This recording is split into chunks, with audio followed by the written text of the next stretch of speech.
Et débat à présent sur cette question avec mes deux invités. Lydia Guérousse, bonsoir. Bonsoir. Secrétaire nationale de l'UMP en charge de la laïcité, vous avez également écrit le livre suivant, Allah est grand, la République aussi, aux éditions Lattès. Bonsoir à vous également, Alexis Corbière. Vous êtes secrétaire national du Parti de gauche et vous êtes professeur d'histoire, c'est bien ça? Oui, en lycée professionnel. Double casquette. Un col roulé noir, un sac à main noir, pourrait-il bientôt être considéré comme un signe religieux ostentatoire? Je crois qu'en posant cette question, vous tombez dans le piège que vous tendent les associations communautaristes et ceux qui défient la République et la laïcité. On utilise aujourd'hui cet exemple de la jupe en laissant croire que la laïcité finalement est un principe assez ridicule qui s'en prend à la jupe, pourquoi pas demain, comme vous le disiez, au sac à main. Seulement, ces jeunes filles ont eu des comportements avec des intentions qui était de remettre en question la laïcité, la loi de 2004 dans leur collège. On parle quand même... C'est un faisceau d'indices, c'est ce que vous voulez dire, il n'y a pas que la jupe. Exactement. Vous avez ces jeunes filles qui arrivent avec un voile et avec une jupe longue. Cet accoutrement ressemble quand même de manière très claire à une djellaba.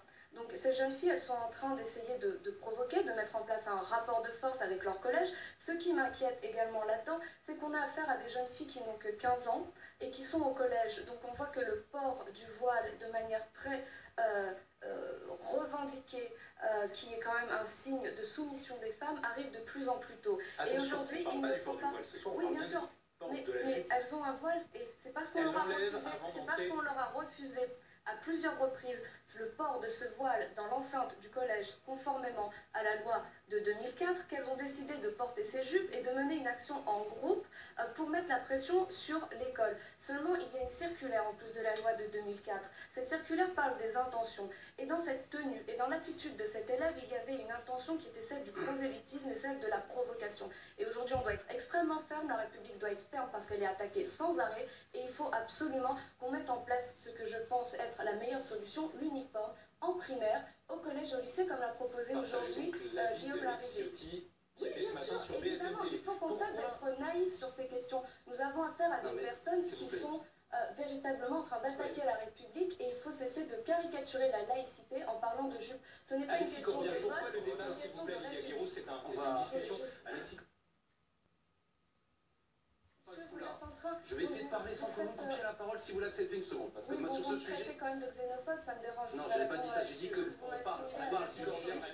parle d'une jupe qui est un vêtement et immédiatement on mélange avec le port du foulard. C'est-à-dire que la jeune fille ne porte pas le foulard. Moi, dans mon lycée, dans l'établissement, des jeunes filles retirent le foulard, ce qui est très bien, et je suis pour l'interdiction du port du foulard, car il s'agit de symboliser aux yeux des jeunes gens l'égalité entre les hommes et les femmes, et l'égalité y compris entre chacune des jeunes filles, qui n'est pas, pour des raisons religieuses, quelqu'un qui ne peut pas montrer ses cheveux. Mais si vous rentrez dans une discussion qui consiste à dire que désormais on va juger le vêtement, c'est-à-dire la taille de la jupe, on tombe dans une appréciation, comme le montre très bien notre reportage, où établissement par établissement, l'appréciation sera différente. Et vous avez aussi des établissements où, franchement, je vais vous dire, dans certains quartiers de Paris, on porte la jupe longue, plissée, pour d'autres raisons confessionnelles que, en l'occurrence, l'islam dont on parle. Donc on va être dans quelque chose à géométrie variable, et la laïcité, d'abord, il faut être pédagogue, convaincre les jeunes gens. Et si on applique les choses à géométrie variable, comme le fait M. Ciotti, par exemple, lui, il va dans des cérémonies religieuses comme élu dans le sud de la France avec M. Estrosi, quand c'est des cérémonies catholiques pour rendre hommage à la Vierge, on ne lui pose pas de problème. Quand il s'agit de l'islam, il fait un grand mélange en expliquant qu'il y a une menace sur la République. Et ça, c'est certainement pas la laïcité. Réussir à convaincre, donc, c'est important, nous dites-vous, Alexis Corbière. Est-ce qu'il ne faut pas également, Lydia Guérousse, discernement? Est-ce que c'est pas ça le maître mot finalement? Est-ce qu'il ne faut pas placer le curseur à géométrie variable pour s'adapter à des situations et ne pas enflammer la société plus qu'elle ne s'enflamme déjà aujourd'hui? Écoutez, la société connaît énormément de difficultés avec ces questions parce qu'on a clairement des personnes en face qui sont organisées et qui n'ont qu'un souhait, c'est remettre en question les valeurs de la République et leur ennemi principal qui est le principe de la laïcité. Donc moi je ne vais pas tomber dans la naïveté et la bonne, les bons sentiments, un peu béat. Moi, je crois qu'aujourd'hui, il y a l'uniforme qu'il faut absolument mettre en place dans ces établissements. Il y a également l'autorité.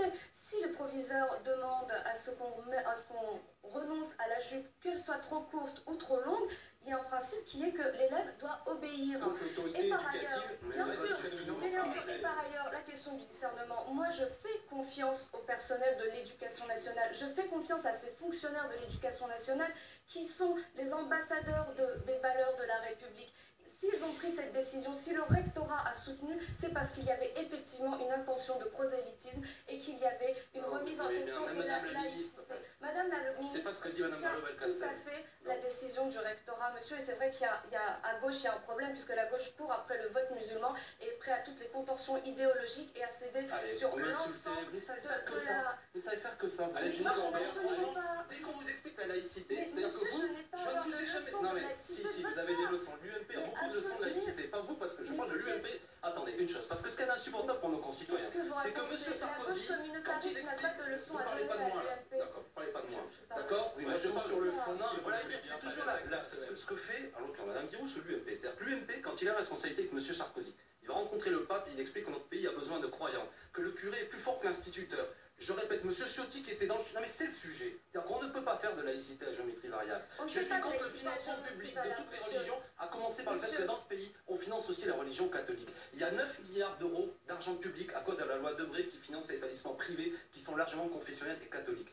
Donc la laïcité, c'est la même règle pour tous. Moi, je suis intraitable vis-à-vis de tous les communautarismes. Mais je ne suis pas pour que le seul ennemi montré du doigt dans l'éducation nationale par ailleurs, ce sont les jeunes filles de confession musulmane. Clairement, laissez-moi terminer parce que je parle de mon métier. Les jeunes gens ont mon métier d'enseignant. S'il vous plaît, on s'entend plus, ça sert à rien. Moi je vous parle de mon métier. Non mais j'aimerais être entendu parce que sinon je me permets d'intervenir cette fois-ci. Faut-il modifier la loi? Par le fond, est-elle assez précise? Oui. Ou alors est-ce qu'on court vers un risque?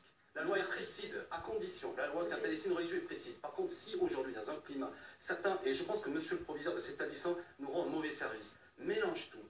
Et explique qu'une robe achetée chez Kiabi, en l'occurrence à Charleville-Mézières, c'est-à-dire en vente libre, qui n'est pas un signe religieux, devient interdit. Vous mettez de la confusion dans la tête des jeunes gens.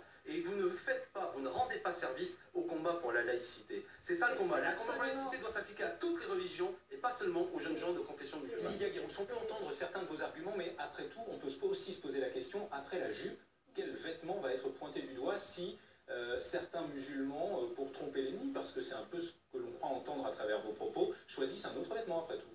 Écoutez, moi je crois que c'est quand même la politique des petits pas. Non mais répondez à la question vraiment, après la jupe, où est-ce que ça peut s'arrêter? Mais moi, à vrai dire, je ne vais pas vous répondre à votre question parce que je trouve que la jupe, ce débat a été jeté comme ça. Il a été d'ailleurs médiatisé alors que des cas similaires existent dans de nombreuses autres académies pour justement ridiculiser le débat sur la laïcité et dire que finalement la laïcité serait liberticide, voire islamophobe ou raciste comme le disent beaucoup de personnes, y compris sur ce plateau. Sauf que moi je crois qu'il faut absolument renforcer la loi de 1905. Nous avons la loi de 2004 qui a été renforcée par la circulaire. La loi de 2010 doit être appliquée parce que lorsqu'on n'applique pas cette loi sur la burqa, et bien qu'est-ce qui se passe? C'est un permis de dépasser. Monsieur, j'aimerais juste terminer mes propos. Écoutez-vous, vous avez dit que vous avez si peu d'arguments pour être aussi agressif. Mais non, mais c'est vous. Vous avez entendu tout le monde, tous ceux qui nous écoutent. J'aimerais terminer sur un argument parce que moi, dans mon établissement, lors du débat contre le mariage pour tous, vous savez, j'ai des jeunes gens qui, au nom de leur conviction catholique, m'ont expliqué qu'il ne fallait pas cette loi. Vous ne parlez que des catholiques, alors ce n'est pas un sujet. J'ai aussi des jeunes gens de confession juive qui, lors de débats sur le conflit israélo-palestinien, disent des choses. Donc, nos jeunes, vous savez, il y en a toutes les confessions. La laïcité ne doit pas être, on va plus sa géométrie variable. Et c'est pour ça que je crois, je termine là-dessus, que interdire une juge, il ne me semble pas être quelque chose de top. Merci beaucoup Alexis Corbière, merci Lydia Guiraud, c'est le ton sur ce plateau et peut-être aussi, il faut bien l'avouer, à l'image de l'atmosphère dans la société aujourd'hui. On agresse beaucoup les musulmans. Vous n'arrivez pas à vous parler calmement. Non, c'est Madame Guiraud, en l'occurrence, qui pense que c'est je suis musulmane, pour votre information. Je ne suis pas. Je suis musulmane. Lydia Guiraud, c'est Alexis Corbière, c'est terminé. On aura l'occasion. Ça n'intéresse personne de votre religion. J'aimerais que la laïcité soit remise en question. On aura l'occasion de vous retrouver plus tard. Merci.